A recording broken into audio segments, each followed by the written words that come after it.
The Clean Power Hour is brought to you by Continental Energy Solutions. I'm Tim Montague, your co-host. Today on the Clean Power Hour, happy holidays from Congress. They've extended the ITC. It's really good news for solar, wind, and storage. King Coal's amazing fall in New Mexico. Can't wait to talk about this. And solar Boom. project of the day, we're going to get a few photos from a project that we have been building for the last couple of months here in Illinois. Welcome to my co-host and the man in Massachusetts, Mr. John Weaver. Welcome. Timothy, holiday cheers to you. Merry Christmas. We'll talk again before New Year's, so I'm not going to wish you a Happy New Year's yet, but Merry Christmas at least. You can have that for now. Uh, how are you? How's the car? How's solar? I hope You everything's know, gone well the last week. uh, life is good. I was cruising around yesterday to Lacon, Illinois, Cool. and I have to say, charging and range anxiety is a real thing. And Hmm? I had to modify my plans.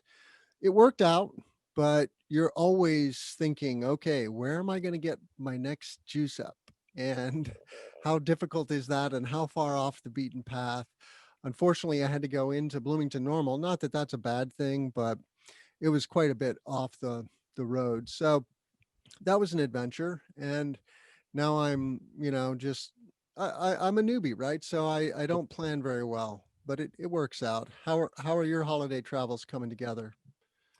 Nice. In reference to that planning thing, there's actually apps out there that other groups, individuals have shown me, and I haven't figured out how to use them yet. But these apps they suggest are better at mileage planning and charging infrastructure and things of that nature than the in-car Tesla software. So you might want to do a little poking around to see other tools to support travel because like you said, you do have to think a little bit differently about charging your car. Luckily, I'm going to be mostly near highways, and on the East Coast there's charging stations, especially in the Northeast corridor from DC to Boston. There's a charging station every 20, 30 miles if I wanted up and down the highway. So that's not a challenge. Superchargers are great. But, locally, you have to manage it. I'm lucky. I have two local spots now that are free charging. One that's one half a mile from my front door at a local city charging spot, and then another that's in my parking garage downtown where I work. So hypothetically, other than the highway, I could get free electricity for my car, which is really I'm kind of psyched about that. There's a story out that Tesla's going to open up their charging network to non-Teslas. And I honestly am very torn about that. It's good for the energy transition. It'll make it easier for many consumers to relax because their network is by far and away the best. Hmm. But I noticed that even yesterday when I was charging in normal, I charged there on the way there and on the way back from my site visit. And on the way there was a car charging next to me. And then on the way back, there was no cars in the line. And I noticed that I was getting a lot faster charging. So take note, if there's a bunch of people charging, it will slow you down. I was getting upwards of 350 miles an hour of charge when I was alone on that supercharger, which is incredible. I've gotten like five, 600 before. Sweet. Yeah. And I think there's going to be a level 3 charger out that's a higher level. People have told me about. They said this is what we're using now are still early. Like I've only been on a 350 kW charger once, I think. Most of the other time 250s, a 150. I have a 40 that's local. So I get 38 Right. miles per hour at the one right down the street now. And that's kind of awesome because then in the morning I'm fully charged and nobody uses that charger apparently. So this is great. Yep. All right. So I'd like to invest in companies that are going after the charging network. I think that's gonna explode. But I There's people who agree with you. There's probably investment opportunities out there. I've heard of a few of them. yeah, there's a SPAC happening. I can't remember the name of the company that is going public, but it's imminent. And yeah, all my dollars are going into Tesla right now still. So Hey, so real quick, before we start talking about important things, I want to show everybody my awesome hat. Uh, It's a year old. My friend Kat Knutson made it. She's an artist. Kat's Hats. She's based in New Bedford. She's also Emmy nominated. She's an amazing artist, but it's very warm. It's got an inner layer. It's got ears. It's knitted. This is a really nice knitted hat. This is about one of the nicest knitted hats that you're gonna find. And so I'm just showing it off and bragging. That's it. I love my flap hat for running, and got to have a flap hat in the winter. No questions. What about a tax credit? You want to talk about that? Yeah, we do want to talk about the tax credit. Were you going to talk about camping in your Model Y before we did that? Oh, I guess we should. Wow, everybody. I hope you folks like electric cars because this is totally solar plus electric cars today. This is awesome. So for the holidays, I'm gonna go pick up my mom and we're gonna do a socially distanced camping thing. And what we're gonna do is go start somewhere in the Outer Banks of North Carolina and headed down to Florida, and we're gonna camp at spots along the ocean because she lives in the mountains and she lived in Florida for a long time and she loves the ocean. And the camping technique will be as follows: I will pitch my tent because I have proper gear, and I'm used to sleeping on the ground whenever I go to the woods, go up to New Hampshire and camp around, do stuff. And for my mother in the Model Y, I'm going to fold down the seat behind the driver's side and build a proper bed because it's a 6 foot long bed that I can fit in. And for her tiny 5 foot self, it's quite comfortable. To the left side of that bed area in the back, she'll be able to put some of her own stuff on the seat. She can just easily kind of curl up and then sit down in the seat and not have to climb out the back area of the car.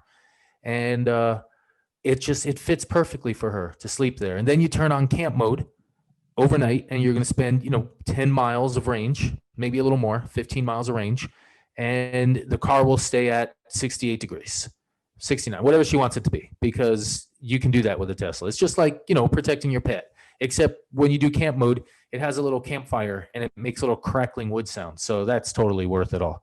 But we're going to camp in, my mother is going to sleep in the car for 6-7 days camping along the ocean, and I'm going to make it so that it opens toward the ocean so that when she looks from her bed, all she sees is sea waves and birds and sand and stuff. Or at least that's my sales pitch. Hopefully I can deliver.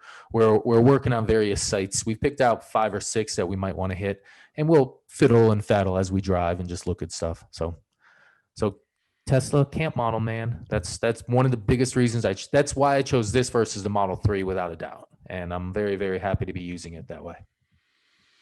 Yeah, that and just the overall roominess of the vehicle for me. It's taller, easier to get in and out of. I'm a tall guy, but yeah, I love that. I haven't camped in mine yet, but I can't wait to hear your stories, and I'm sure it will be amazing. I mean, All right, I'll so tell you, this Congress. car, sorry, the payment on it is greater than my rent. So if I get kicked out of my apartment, I am ready to live in the car. There you go. There you go. Congress did give us a Christmas gift, as Congress is wont to do at the end of the year. They passed the extension of the solar wind tax credits, and we're getting the 26% ITC another 2 years. So it was scheduled to step down to 22% at the end of this year. Now it's going to go for 2 more years. And also, wind is getting an extension through 2025 for offshore. So Yes. anyway, this is a good thing. This tax credit, if you don't know about it, man, it's a major incentive. I think it's nice that they extended it for 2 years. This is a weird thing that Congress tends to do with this tax credit.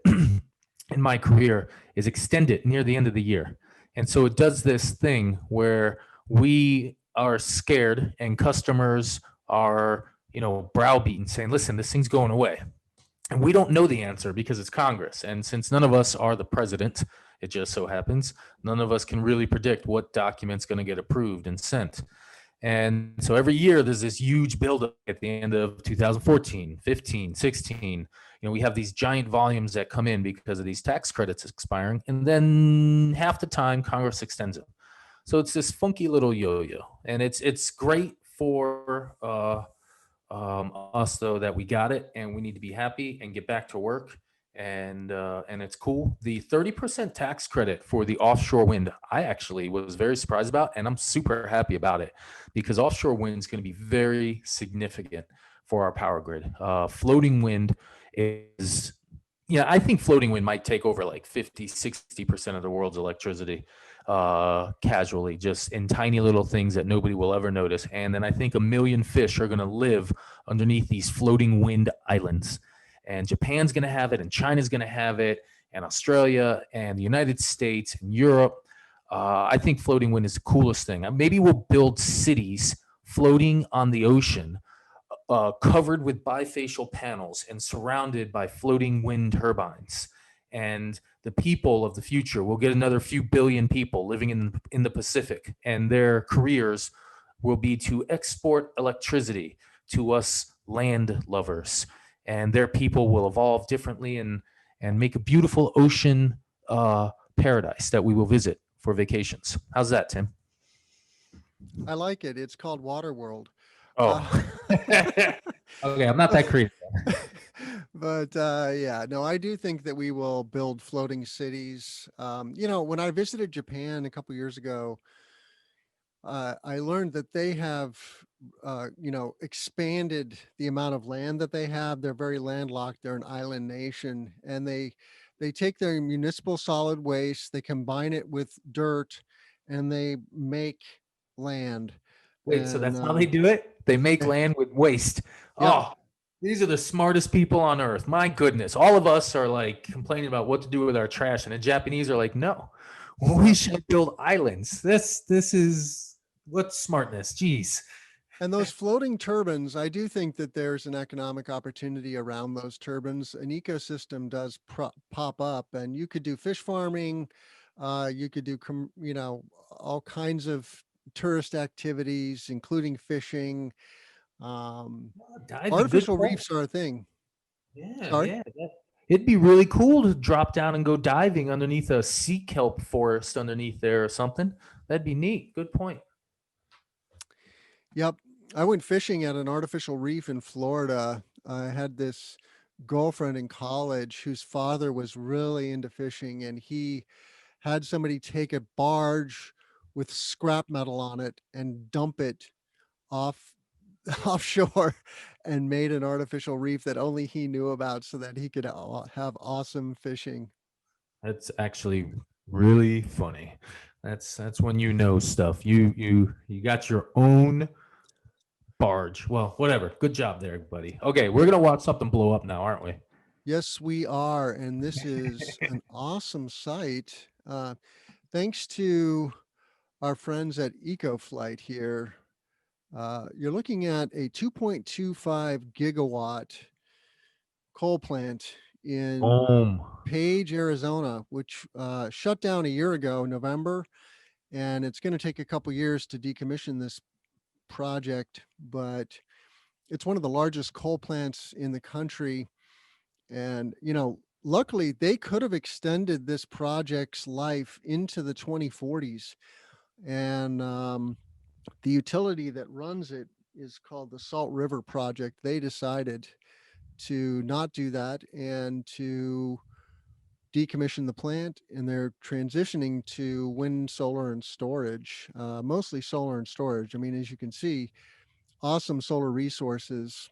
This is in the Four Corners area, not far from Lake Powell, the Glen Canyon Dam, and but it's a major clean energy milestone, really.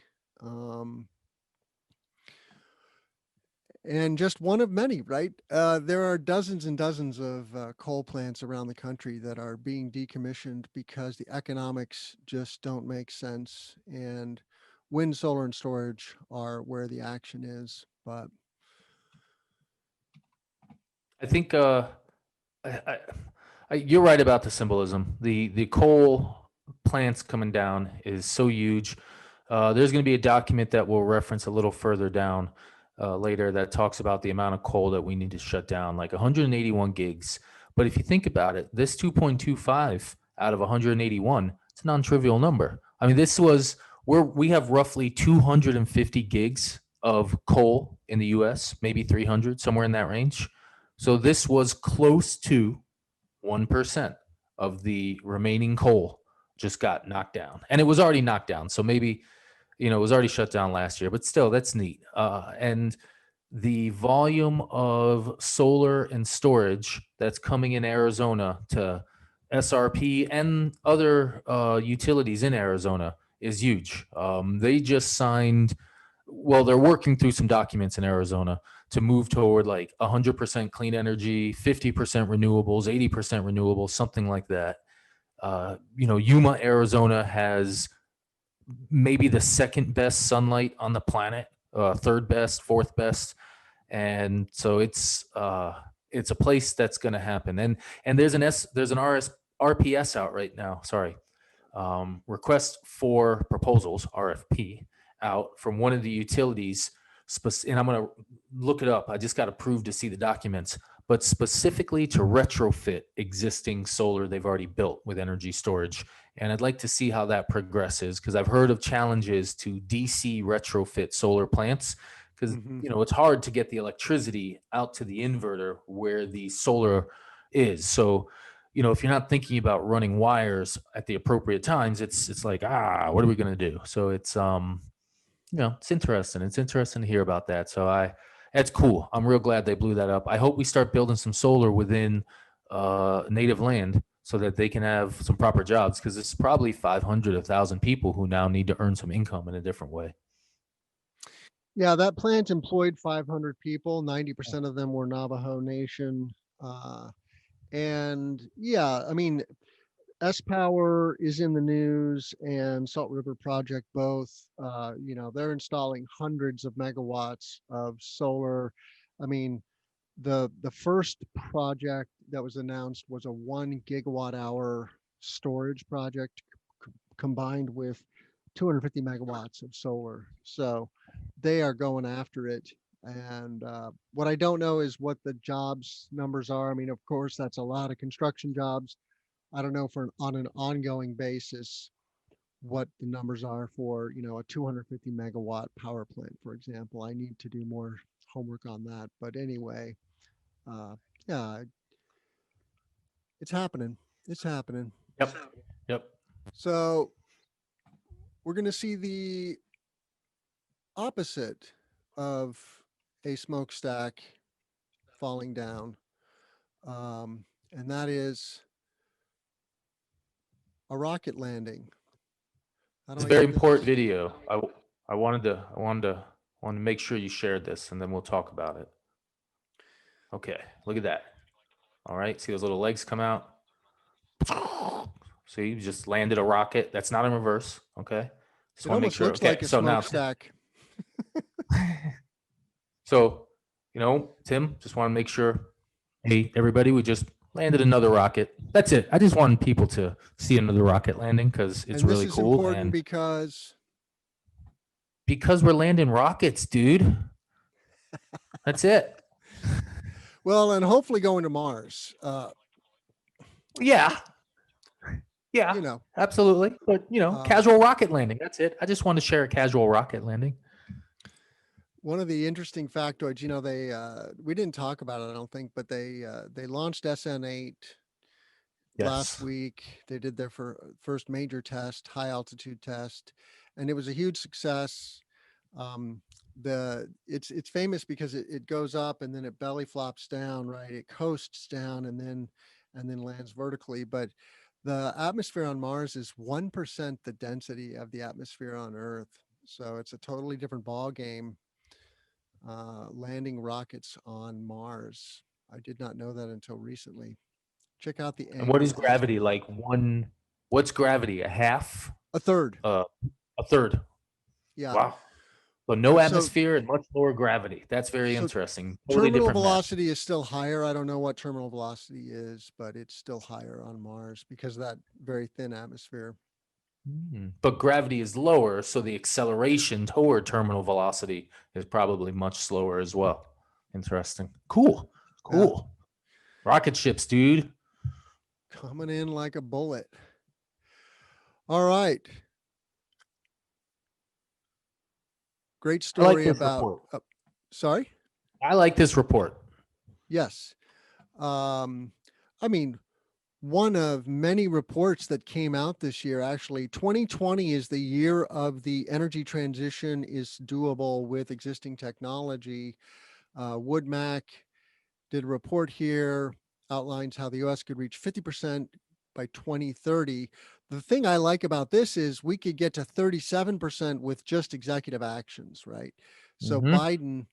Biden could steer the ship and double the clean grid without really any substantive legislative action. Of course, we need new legislation, we need new infrastructure, and we need high voltage DC, John. Why is America not going after high voltage DC? Well, because whenever we build power lines, we steal land from people. We don't necessarily pass the money to the locals. And so I have a hypothesis based on a slight amount of research that I've seen with the north central power grid, the MISO area, how they've deployed interconnection up in the top center, actually, where of that map you're showing. And a bunch of these power lines were built, when I read, they were built small chunks at a time, and the locals were given an opportunity to benefit from them. And it seems as if, from what I read, whenever we do things like highways in the 1950s, we do it in policies that aren't very socially supportive. And, this is me and my political scientist guy coming out, but, we had a lot of issues with how we've done eminent domain, and power lines are eminent domain oftentimes. I even heard that eminent domain pissed off a few people in Texas when they did their HVAC network. And that AC network of theirs made all the difference with pumping cheap wind around the state. And now it's doing the same with solar. So it's hard work, but I think, maybe one path. I saw the seams study from NREL that says if we interconnect at strategic spots, we can up our efficiency a whole bunch. So maybe we start with little experiments like these seams studies, and then we look at the MISO model and see about these strategic power lines that are worked locally with some money and some benefit going to the locals. Because it seems like if we have big power line network in the US, we could get to like 80% wind plus solar with minimal battery upgrades if we had HVDC over the network. I mean, the wind blowing in the Northeast, we have a huge wide country. We have 4+ time zones of land, and then the 3-4 hours before and after that. So that's 4 plus 6. So we probably have 10 hours, man, much more than 10, 12, 13, 14. Probably have like a 16-hour day if we think about it on a continent level. 16 hours. If we had 16 hours of sunlight starting in Maine at 5 a.m. and ending in California at 7 p.m., all right, that's not 16 hours, but it's close. It's a lot of sunlight, though, that we can really use. And so, take care of the locals. That power line could do it. Good report. I think Well, people should read it. whether we do HVDC or AC, we're going to need more power lines, and because the energy resources are not necessarily where the people are that are using the energy. And I just think HVDC is a more efficient way. And I'm no electrical Yeah, engineer, but the Chinese are doing this, and in on large, right? So we we can inefficiently, arguably, we can get to 80% wind and solar without upgrading transmission by distributing batteries. 6 terawatt hours of batteries, and we can get to 80% wind and solar. And then we have the remaining hydro nuclear hanging out with gas backups. So, we don't need transmission. We want transmission greatly because it would optimize the system on a national basis significantly. But we don't need it. The battery manufacturers could steal the transmission money. And what it would lead to is that we would have to build more regional and local distributed solar, distributed wind, and we have enough. I've seen research, and I know this, and his name escapes me right now, but we wrote a great document together once. But he's done research looking at the geography of the US and resources, and all large areas, all large population centers have the ability to power themselves within 50 to 100 miles of their city with wind and solar. And, we have the land, we have huge land. So transmission would be awesome. It would super optimize it and fix so much. But if we're dumb and we can't do it, we're going to deploy some batteries. And Elon Musk's has a $600 billion company because a lot of people think it's going to be batteries instead of power lines. And one way or the other, we're getting there, dude. I want to put the power lines in Elon's tunnels. Okay, I think the boring company. I agree. Something, and then people don't freak out about it because Yeah. it's not an eyesore. Underground is the way to go. Hey, Elon, you hear that? Can we use your boring stuff for some HVAC or HVDC nationwide? Nice. Good one, Tim. I like it. But 50% renewables by 2030 is going to create 1 million jobs. It's $1 trillion of infrastructure investment. And, Jeremy Rifkin has done the math. For every dollar you invest in this kind of infrastructure, you get $3 back in economic growth. And so it's a win-win. It's good for construction companies. It's good for manufacturing companies. It's good for O&M. It's nice to be in the largest segment of this here in construction and installation. 641,000 jobs. That's a lot of jobs in construction. And I don't hesitate to tell young people, don't go to college, just get into the trades and you've got a wonderful career, or get into the renewable space, period. Did you see that quote about Elon? When he was accepting his award in Germany, the publisher gave him that award, and they asked him about education.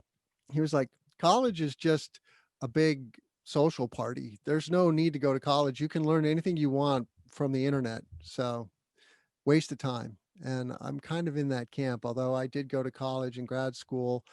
I'm on the fence about that investment. Get it. Only 30-40% of people have a college degree in the US. Majority of us don't go to school. Maybe there's more in the youngers, 50%.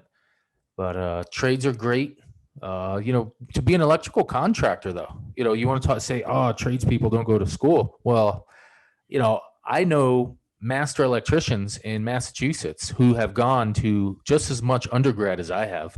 They go to school for 5-6 years. They go to a school after work. A great partner of mine, Patrick Edwards Electric, based out of Middleborough, great contractor. He's been building solar for 10 years.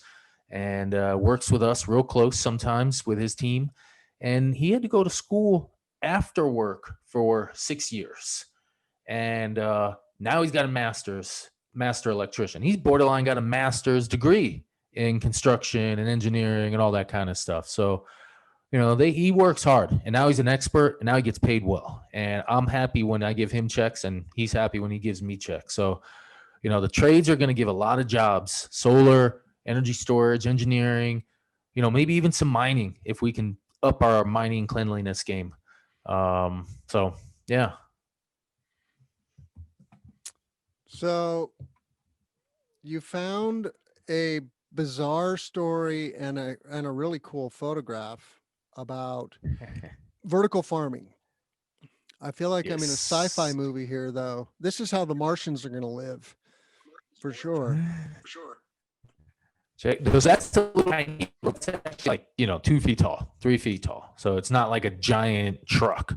And these stacks are about there's 14-ish stacks, and they're a few feet apart. So this isn't like a giant, these aren't floors of a building. But beautiful, neat structure, all internal. It's getting CO2 pumped into it. The air is filtered. It's wind powered. And so that's what caught my attention specifically. And it's the facility being built in Netherlands. I think it's Netherlands. I think they're Dutch. And well, Nordic Harvest is a Danish company, apparently. The photo The photo had a Nordic Harvest sign on it, and I looked it up, and I'm going to share their website here. It's just outside of Copenhagen. I don't know where that site is from the photo. Netherlands is right next door, so Okay, yeah. I mix up my Northern European countries. I'm terrible. And the Dutch are, I think they're famous for indoor, growing food and flowers indoors already. But Yes. they're going to grow You. herbs, lettuce. It's good Yep. stuff. And they do a huge amount of growing inside of greenhouses. Um, they're the largest exporter of fresh produce in, per capita, or maybe even in Europe. And I'm very excited at the research, the agrivoltaic research that's ongoing, and the potential for greenhouse plus um, solar, because there's kind of this little weird thing in my head. Here we're going back to some sci-fi stuff here, ladies and gentlemen.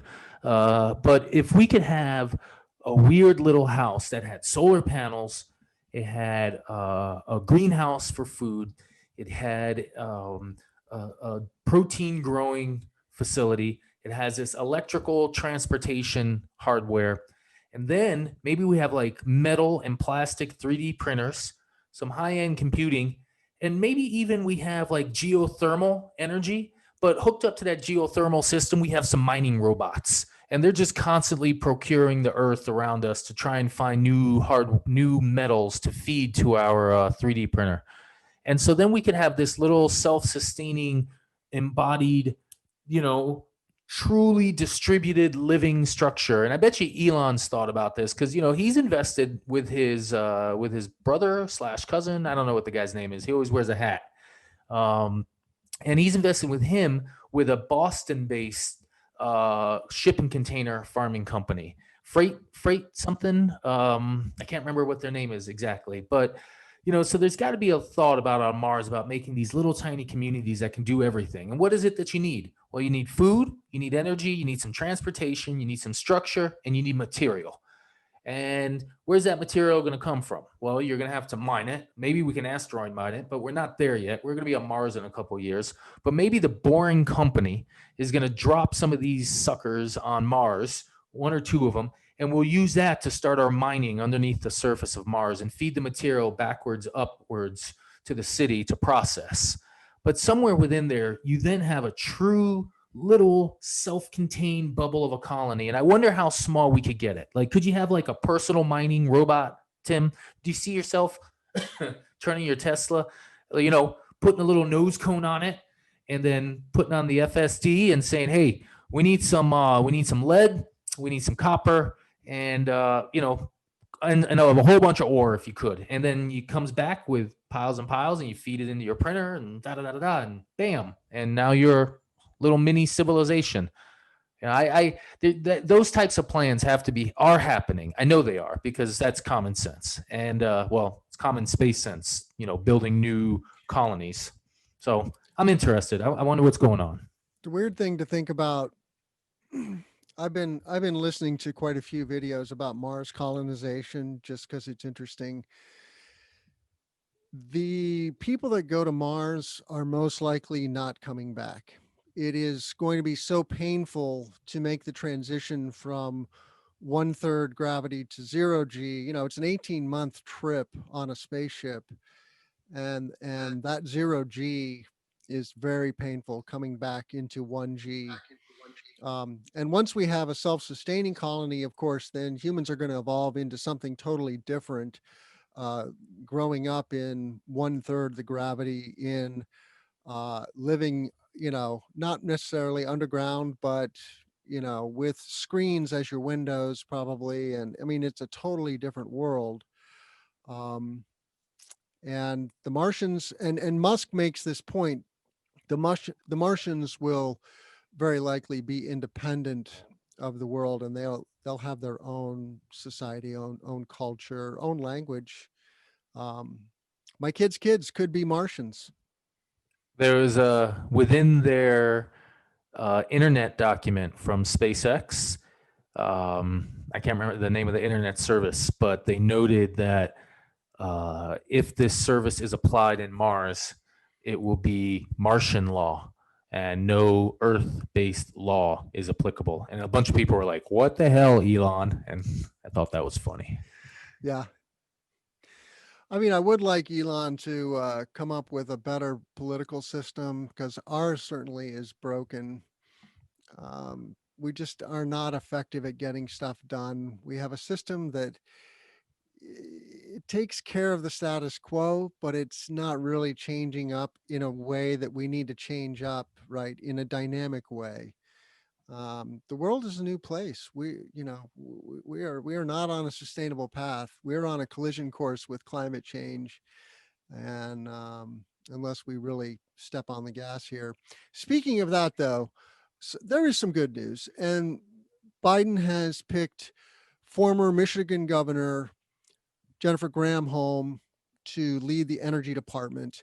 Most people are clueless about how important the energy department is. They run 17 R&D labs around the country, places like Los Alamos.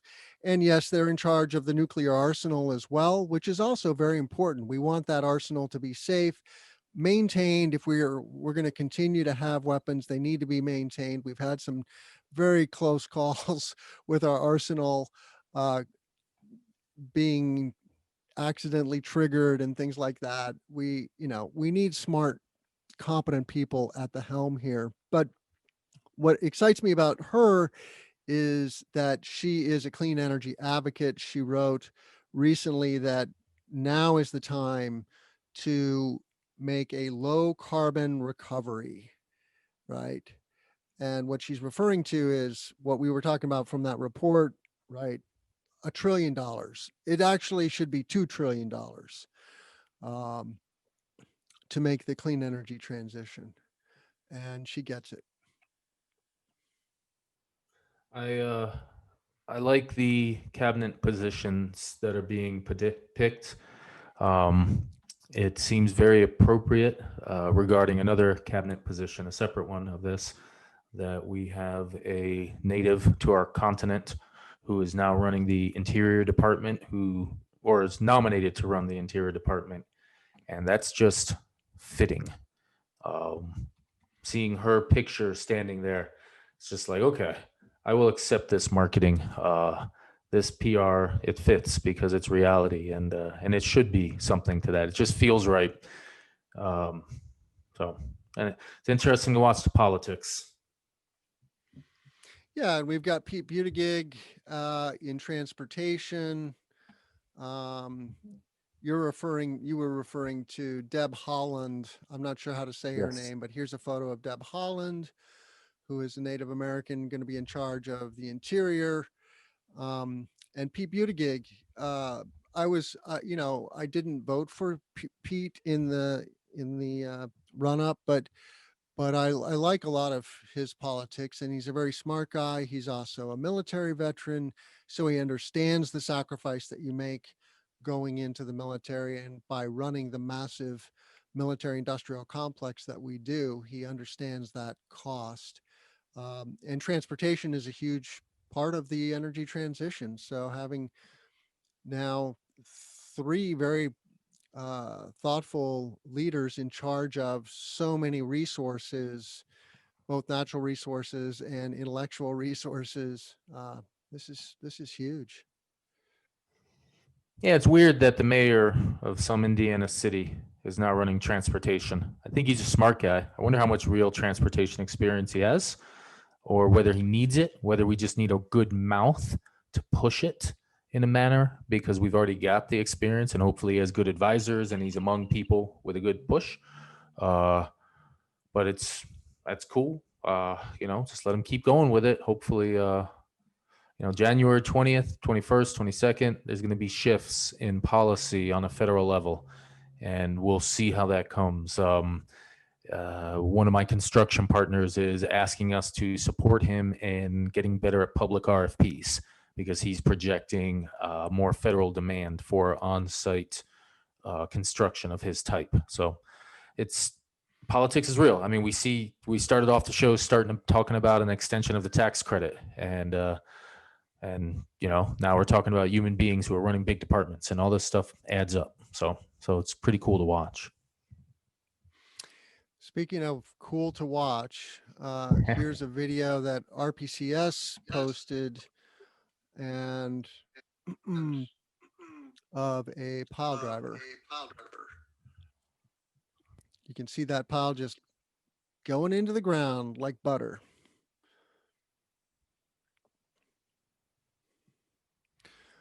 That's it. So Tim, RPCS. I just want to thank you a lot for humoring me today, and just playing videos that I think are cool. Because I don't look at a lot of videos, but I do look at construction videos and rocket videos, and you let me share those with everybody today, and that's really great. Everybody, I hope you like solar pile driving. I hope it excites you as much as it excited me. RP Construction Services is a partner of Array Technologies. They historically were installing 5 and down megawatt solar projects for Array, but now they're grabbing on to larger and larger projects. They probably did half the community solar projects in Illinois that were installed this year. So great construction company based in Monterey, California. And they're the real deal, though. Well, we're not done showing photos either. We're going to show off the Schulte project here. If I could get my computer to work and escape back So to what is our. this? Tell me about this project. Is this one of yours? It's 3 megs. Is that what it says at the top?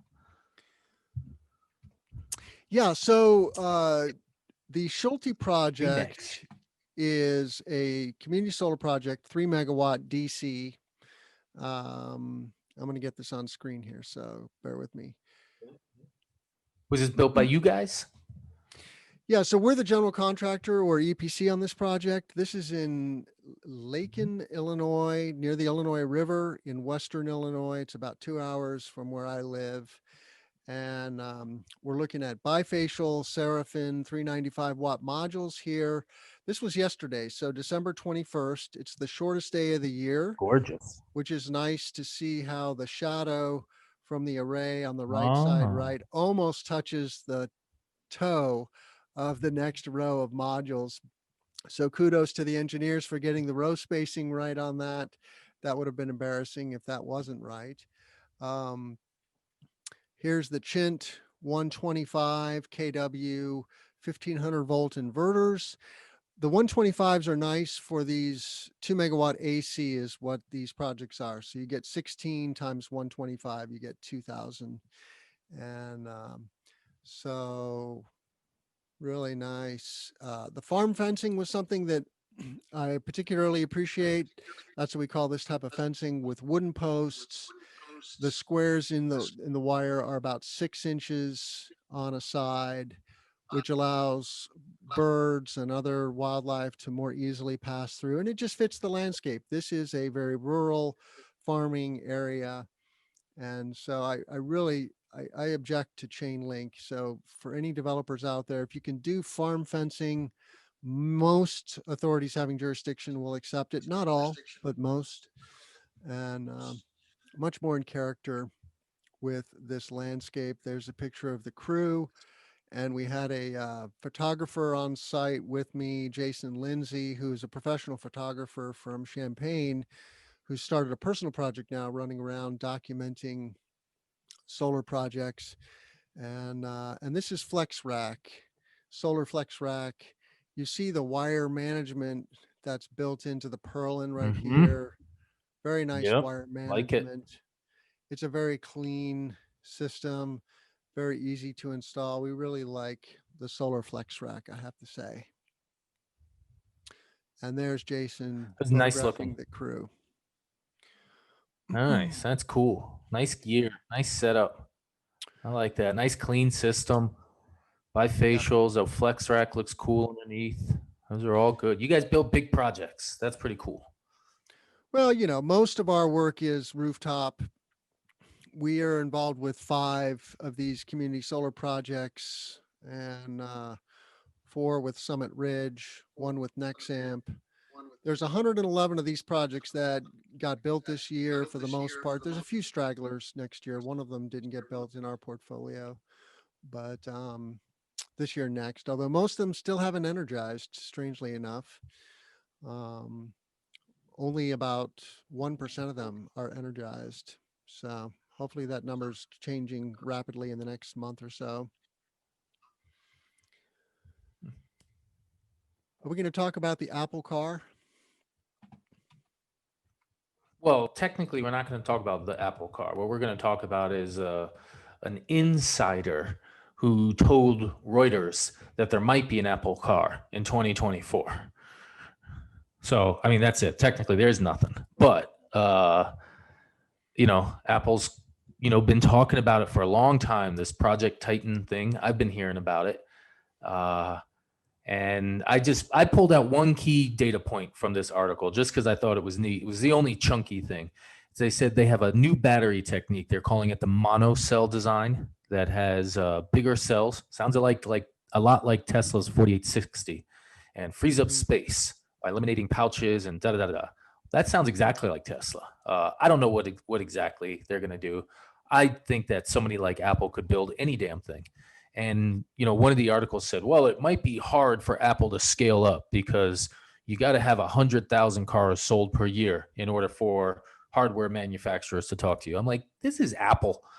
I mean, this company could probably sell 1 million cars a year if they really were to be like, we're going to do cars. I mean, people would be like, people are weird when they buy stuff, and we love weirdo little things. And is that a real image of Tim Cook in front of a car? If it is, then there's going to be something neat. And maybe Tesla and Apple will make a car. Oh, you know what? I want to start a rumor that Apple is going to outsource its manufacturing to Tesla. And so it's going to build a skin of sorts of software and hardware over Tesla.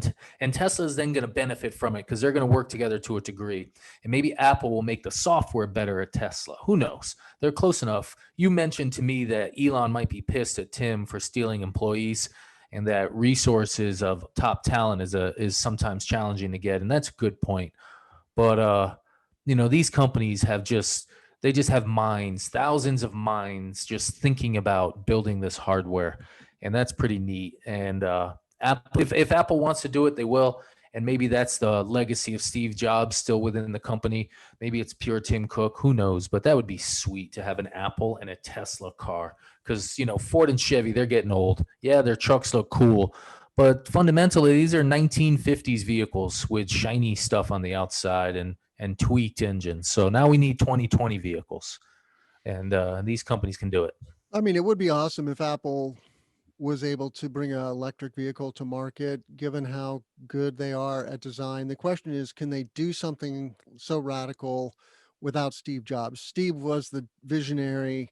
What they've been doing since Jobs is just honing, refining, right? They haven't had any major new products since the iPhone, and the iPhone has captured 40% of the phone market. So it's been a huge home run.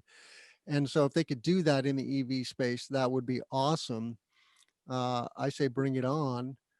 Do they have to be radical, or just like, the stuff we've seen at Disney and the futuristic stuff and things that are already out there? They could just do it competently, but Apple style, super clean, super nice, which would Yeah. be borderline Tesla style. If there was a second Tesla-ish car designer out there. And I guess some of these other high-end cars are cleaner like that. I've been in a couple of pretty ones, but I don't drive them like I drive this. My car is not magical. It's awesome. It's clean. It's tight. It's nice. That's all Apple's got to do. They don't have to be freaky weird. They could just be awesome like Apple and make a car, and that would probably sell 1 million. Only time will tell. Only time will tell. So they certainly could do it. I can't question that. They're a $2 trillion company. Yeah. So, Yeah. so they could do anything they really want to. I don't know why they haven't done it sooner, I guess. Good point. Reading the article, you saw that there was a little bit of history where they switched management. One guy came in and knocked off like 180 people from the team. They were thinking about doing a car. Then they switched to software and now they're back to a car. And it seems like they're using their battery tech. And that makes sense because they have battery experts from making iPhones. They're probably some of the leading battery designers globally. Software systems interacting with hardware. So it all makes jiving sense. I like it. Yeah. So I think we'll wrap up with one last story. You found a story in PV Magazine. There's been a slew of stories about vanadium flow battery Yeah. technology getting traction. What are your what do you understand how a vanadium flow battery works, John? Because I don't. Well, I mean, to say that I understand it means that I've read a few white papers and a couple of scientific journals and looked at a lot of pictures and had a few people tell me about it. So there's that. Because I'm not a chemist. I took chem and I loved it because it was cool. But I'm a political science major, so let's just we'll couch it within that. So roughly speaking, on one side you have a liquid, and this liquid has material that floats in it. And that material, under the right settings, you can make it hold electricity. And then you can push that material, this liquid, and it will flow from one giant vat across a membrane. And this membrane is set up so that it pulls the electrons, the electricity from the liquid that's floating. And when it pulls those electrons and that energy onto the other side, it then pushes it into a circuit. And that circuit causes a nice little local loop. And so it's really about having these, we talk about these flow batteries, these salt batteries, these different types, liquid metal batteries. And what they're all doing is that they found molecules that when floating in a solution, an electrolyte of sorts, they hold on to electricity. And if they can electrocute this solution, they can then take that solution and push it against a membrane, this flow. And there's just many different mixes, and some of them are expensive. Vanadium is one that gets a lot of headlines, and it's starting to happen. And they're getting built. I mean, these things have 20 years of constant, simple electricity. They're more expensive than lithium ion, but people really like flow batteries. This concept of a long-term, non-degrading product. They're having to fight real hard, dude, because the cost of lithium ion is falling so fast due to the scaling associated with vehicular manufacturing. And so, a few years ago, they're like, yeah, if we can get to $200 per kilowatt hour, we'll have a market. And lithium ion's down to 100. And so it's like, ooh. And, lithium ion went from being an 8-year battery to a 12-year battery, and now a 12-year battery to maybe a 15-year battery. And so they're going to fight. They're going to fight real hard against lithium ion. If lithium ion can get to a 20-year battery with 10% degradation and costs $60 per kilowatt hour, then vanadium's going to have to figure it out. And all these technologies may come, but they could end up being the beta versus the VHS. And it could be that we have beautiful vanadium at random rich houses and weird mines, but lithium ion dominates globally. I don't know. I don't know. There's going to be space for a lot, though, because this is going to be a big, big industry. Energy storage is going to be very large. So who knows?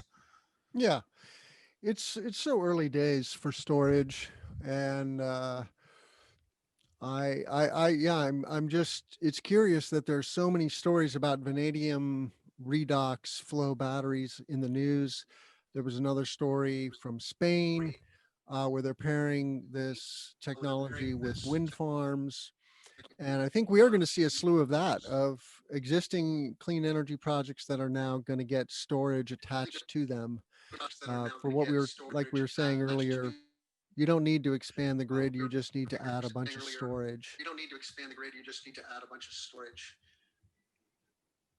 There's a new manufacturer that just two companies that came together and I think went to a SPAC.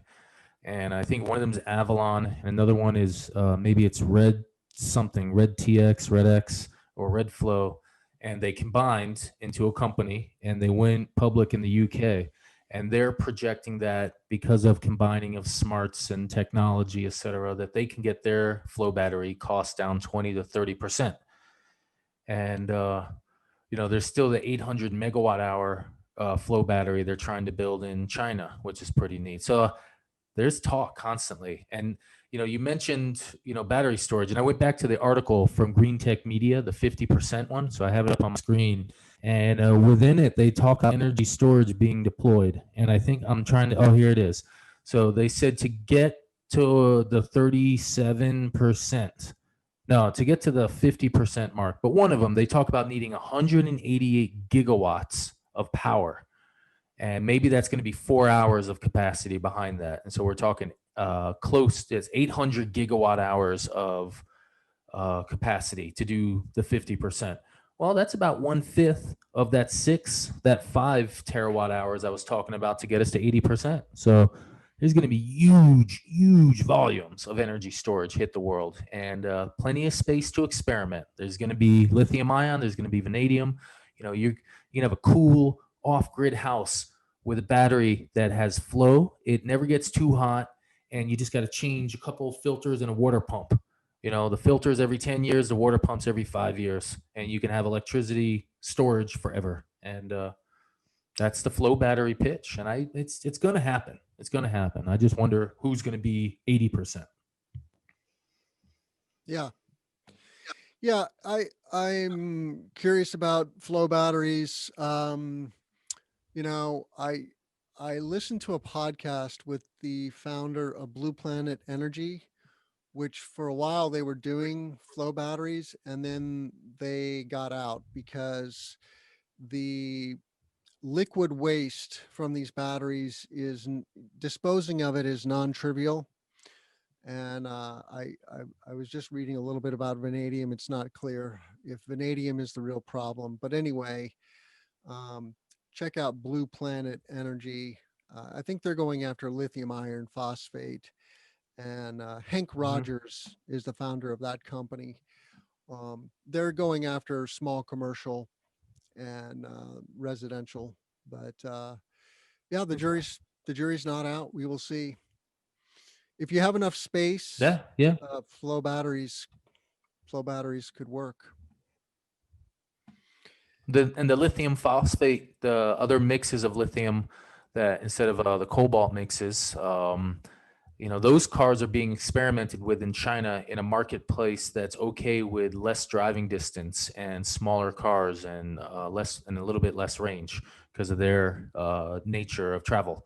And so there's going to be these cars with these different batteries, and we're going to have different opportunities. Sonnen, who is maybe my favorite residential battery manufacturer, they have their high end unit, and they now came out with and that unit's like 20 G's. So, it's buying a car, but it's a beautiful piece of hardware and it can run your house. But now they came out with an LFP unit, a phosphate based unit, and it's 10 grand. And it's still, 10 G's isn't cheap, but it's awesome, and it's coming with the nicest hardware and software suite surrounding the cheaper battery product. And if I had a place and I was buying a battery, at minimum, Sonnen would be on the list of my, pie in the sky piece of hardware that I could like give a hug to every night because I would feel safe with a Sonnen in my house. Well, Tesla is embracing LFP also. They're actually producing LFP based cars now in China. They have a Model 3 with an LFP But battery. So, that was the one specifically that I know of that I was referencing a few moments ago. Yeah. So I yep, think that's awesome. yep, totally. Cobalt free, uh and uh and that's good for the environment. It's good for humans. So, all right, John. Well, that's a wrap on episode 25 of the Clean Power Hour. How can our listeners reach you, John? You can go to Google and you can type in commercial solar guy, and you'll find us either via that cool website right there. You'll find us via Twitter, Instagram, LinkedIn. I like to share a lot of news on Twitter and Instagram. I share business, company related stuff. So I try to keep it appropriate to each platform. But Twitter, you're going to see tons of neat stuff, data on projects, manufacturing, things that can't turn into a story. The website, I try to write stuff about things that apply locally, and I also try to make sure I cover every one of our shows there, Tim. And so, everybody, if you want to read about this and get access to the links of the stories that we're talking about, check out my stories, because my stories on our projects, on our shows, share the actual links. So if you ever want to see the links, check out our podcast. I try to get it up that Friday after our show. So you'll get a Christmas special this year. Maybe you'll get it on Thursday, because who knows where I'll be at. But commercial solar guy, type it into the Google. You can find us. You can reach me at cesnrg.com/videos. That's where all of our content lives. We're doing 2 to 3 of these a week, including the solar podcast interviews.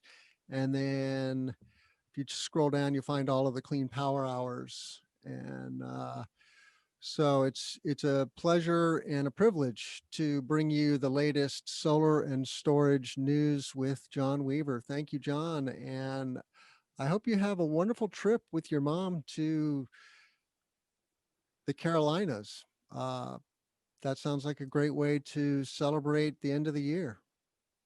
Hi, Mom. I'm on a podcast. I'm not famous yet, but I'm still on a podcast. All right, let's grow solar and storage. Take care, everybody.